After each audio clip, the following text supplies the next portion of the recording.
Morant with a running start. Elevates. Oh, it dunks. Oh, my goodness. Tie game in overtime. Gasol will turn his heat. It's gone. Memphis on top. 7-10 remaining.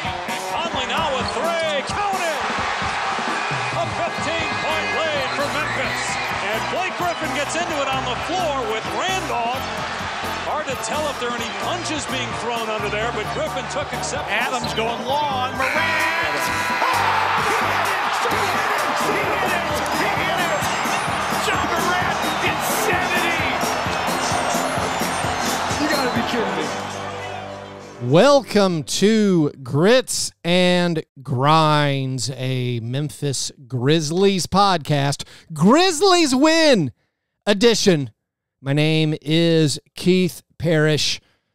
The Grizzlies returned home after that heartbreaking loss to the 76ers to host the Denver Nuggets, the team leading the Western Conference by a lot of games, and the Grizzlies ran them out of the building. They raced out to an early lead. They got up by as many as 35 points in the second half. They held the Nuggets to a season low, 94 points.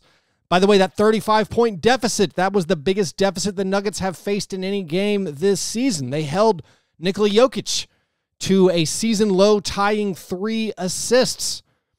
He only scored 15 points. In the last game against Memphis, he scored 13 points. That's an average of 14 points in his 2 games against Memphis so far. The Grizzlies have now evened up the season series. I don't know if a tiebreaker is going to matter. I don't know if the Grizzlies will catch the Nuggets, but at the very least, they leveled off that series. They will play one more time this year, coming up in Denver. It's not very far away. You got in this one from the Grizzlies an up and down, just solid team performance. No individual statistic really pops out. The team statistic that pops out is, in fact, I think, holding the Nuggets to 94 points. And when you pair that with the loss to the Sixers, the Grizzlies, since the All-Star break, have played some really, really strong defense. They held the Nuggets to 22 points or fewer in each of the first 3 quarters. Unfortunately, the fourth quarter, garbage time, robbed us of some novelty stats. I lost out on my technically meaningless 20-point wins for my stats collection. The Grizzlies' fourth quarter net rating, which we were complaining about last episode. Of course, in the tight game against the Sixers, the Grizzlies having the league worst offensive rating in the fourth quarter was a bad thing. And this one, again, it doesn't matter. It's garbage time. The hustle guys came in for the final few minutes, but the Grizzlies only managed 7 out of 24 field goals in the fourth quarter. That's including Luke Kennard making both of his 3-point attempts. So despite the blowout win, again, these are meaningless stats, I know. But hey, that's basically why you're here. The Grizzlies' fourth quarter numbers still looking pretty rough, and the Grizzlies end up with the 18-point victory, not the biggest rout that we might have thought we would see. Now the Grizzlies, by the way, are tied for the second most wins this season by 18 or more points. They're tied with the Knicks and Celtics, and the Cavaliers have one more game where they've won by 18 or more points. I mean, when you look at all the blowouts, and that's one of the things we talk about where, if you remember the game against the Cavaliers a while ago, near the end of their Grizzlies' 11-game win streak, where it was a tight game, and we talked about, hey, it's great to have a close game. We need these reps. We still need these reps. All those weird clutch time numbers I threw out last episode, I kept saying the Grizzlies have played the fewest clutch minutes, and when you win by a lot, you don't have clutch minutes. When you lose by a lot, you don't have clutch minutes. So we can definitely enjoy this win as the Grizzlies beat a team ahead of them in the standings, move to 9-0 in Friday, Saturday night home games. I think that actually forecasts pretty well to the playoffs. And one of the big reasons why I do think the Grizzlies probably want to try to hold on to that 2 seed. I was talking with some people online about, maybe angling for a 3 seed if the strategy is the best for who you might face. I just want home games. When I see the Grizzlies winning the Friday, Saturday night games, when the atmosphere at FedEx Forum is really rocking, that is going to be hopefully a playoff atmosphere. And the Grizzlies now 25-5 at home, which includes that undefeated on Friday and Saturday nights. That's what I want for this playoffs. By the way, another fun with numbers thing about the Grizzlies winning games by a lot. Despite this downward turn since Steven Adams has been out and not putting together, a bunch of great performances in a row. Since December 1st, the Grizzlies have the best net rating in the NBA. It's almost 3 months, almost 40 games. So fun with numbers there. Jamorant led the team with 23 points, 7 rebounds, and 4 assists, but this was an entire team effort. And a lot of it was also a three-point disparity story. The Grizzlies made three-pointers. Tyus Jones had gone 7 straight games without making a three-pointer. In the first half of this one, he made 4. The entire Nuggets team in the first half made 3.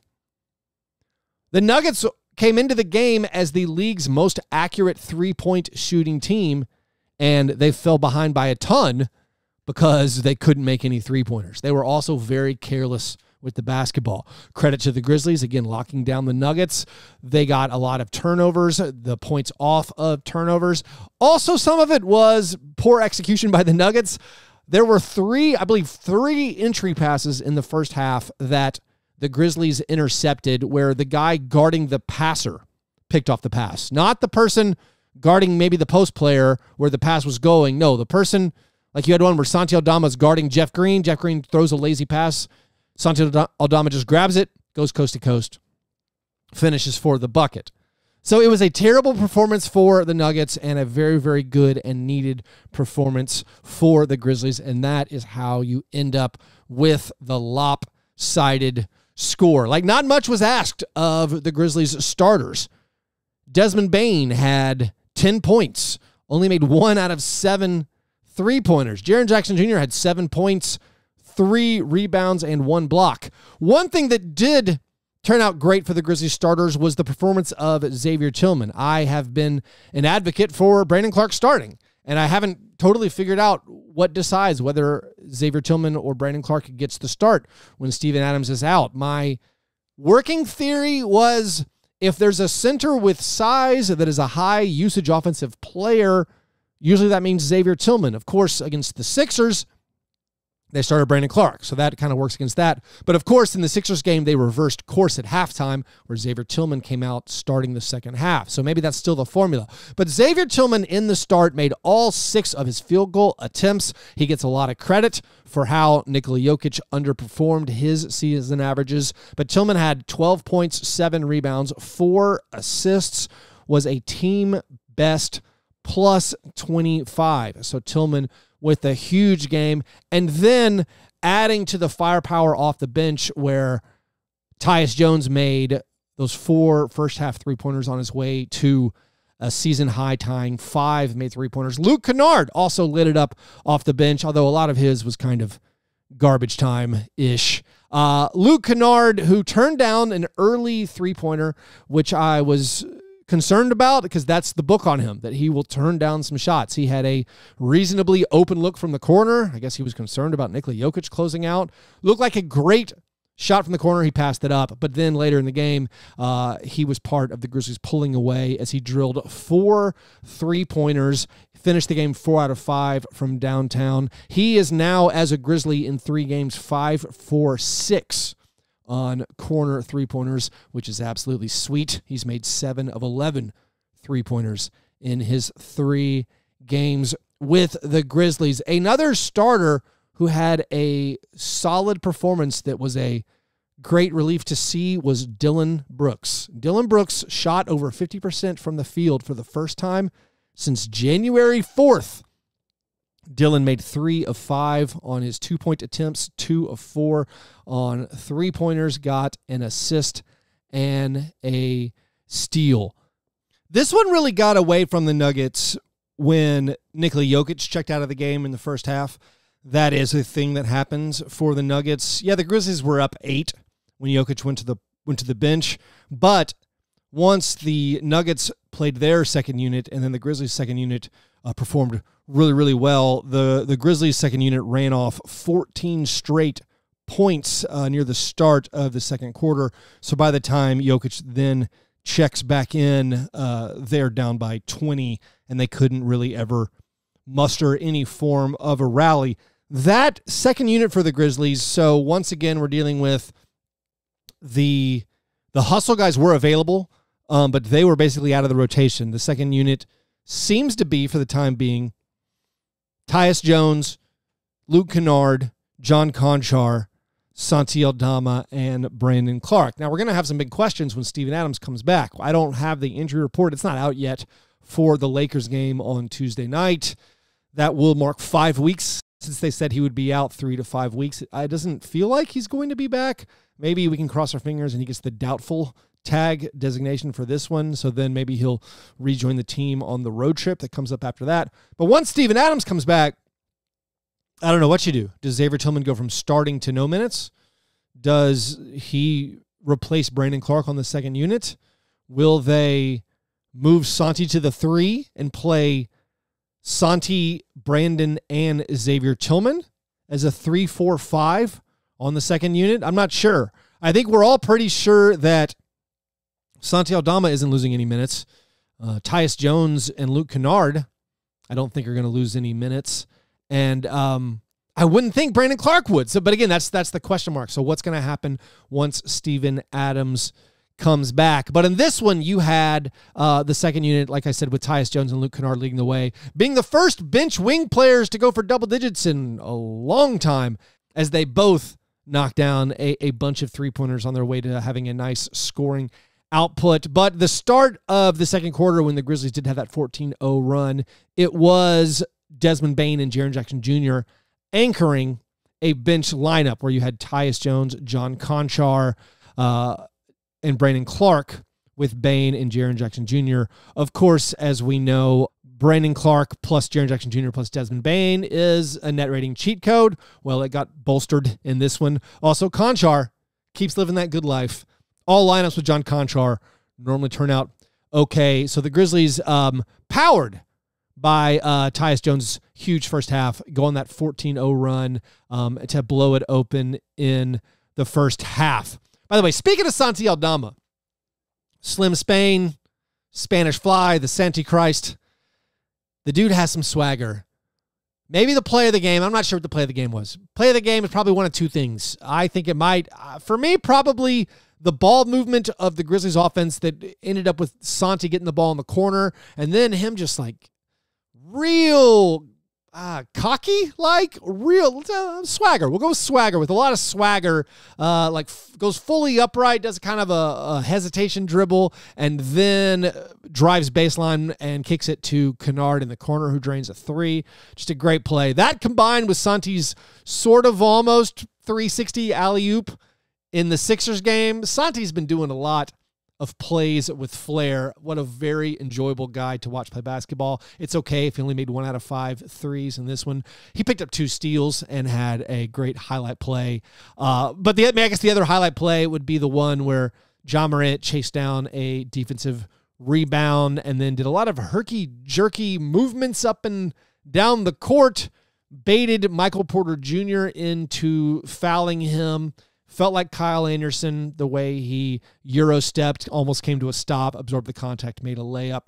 Like those are some good highlight plays, but Santialdama continues to delight and continues to be a great development story for the Grizzlies, where perhaps the Zaire Williams development story not really coming along. I mean, I know the garbage time points are meaningless, but almost totally meaningless. They do somewhat seem to highlight these guys still aren't ready, but I guess we don't have to worry about that for right now. I think the interesting thing now for the Grizzlies is when we think about the Western Conference standings and we think about the playoff push and we think about them continuing to play good teams. Like so far, we said it's going to be a gauntlet post All-Star break. So far, yeah, you lost the game against the Sixers and it highlighted some of the flaws that we know about, the lack of half-court offense, these struggles in close games this season. But it showed that, one, you can play with the best teams, and it showed an impressive defensive performance. And then you follow that up with this blowout win over the Nuggets, where your defense is once again awesome. In this one, the three-point shots fall, thus you get the blowout victory. And the gauntlet continues as they play the Lakers. They host the Lakers on Tuesday night. Get your tickets by calling 901-888-HOOP or clicking grizzlies.com. The Lakers have won 3 straight. They completed an unbelievable 27-point rally against the Mavericks on Sunday. They've been playing very, very well. They're a tough matchup, I think, for the Grizzlies. Not just that we have this history with them, with that Shannon Sharp game and maybe the game that kind of stole the Grizzlies' confidence, it felt like, for a little bit. But the Lakers' front court is going to be a daunting task for the Grizzlies to match up with. Anthony Davis plus LeBron James plus also Jared Vanderbilt, who pulled down 17 rebounds against the Mavericks on Sunday, is going to be a hard ask for this Grizzlies team that has been struggling sometimes keeping their opponent off the offensive glass. And the good part is the Lakers aren't a three-point shooting threat usually, so hopefully we won't lose the three-point battle. But rebounding is going to be a huge issue, I feel like, in the game on Tuesday. Assuming Steven Adams is still going to be unavailable. And then after that Lakers home game, the Grizzlies embark on a 4-game road trip at the Rockets, fresh off of giving up 71 points to Damian Lillard, at the Rockets, then at the Nuggets for that rematch against Denver, at the Clippers, and at the Lakers. And then you come home for that home game against the Warriors, which, by the way, the tip-off time has been moved up several hours. I guess I cannot drive in from Nashville now. That's now a 6:30 local time tip on Thursday, March 9th. Then after that, you play consecutive games against the Mavericks. So a quite challenging stretch. It'll be fun to see them continue to acclimate Luke Kennard in. Certainly, you would think we would get Steven Adams back sometime very, very soon. But we know the confines of FedEx Forum, things are going well. All right, you're 25-5 at home. Can you take that show on the road? That's what they'll be asked to do after this Lakers game. Anyways, thanks for sticking around. I guess, well, one more fun stat. It was honestly hard pulling stats out of this game because of all the balanced scoring and comfortable victory. Not a lot of analysis needed. But you guys remember that time, maybe like a month ago, maybe more than a month ago, where we talked about jamorant passing Tyus Jones on the franchise leaderboard for most steals. Ja moved into 22nd, I believe it was then, pushing Tyus Jones to 23rd. Well, since then, it's been total Tyus Jones domination. Tyus Jones just recently passed Pau Gasol to move into 16th in franchise history for the most steals. He's 15 steals behind Earl Watson. Meanwhile, jamorant is still way back at 22nd. So Tyus Jones has gotten a little bit of separation in the career steals battle with jamorant.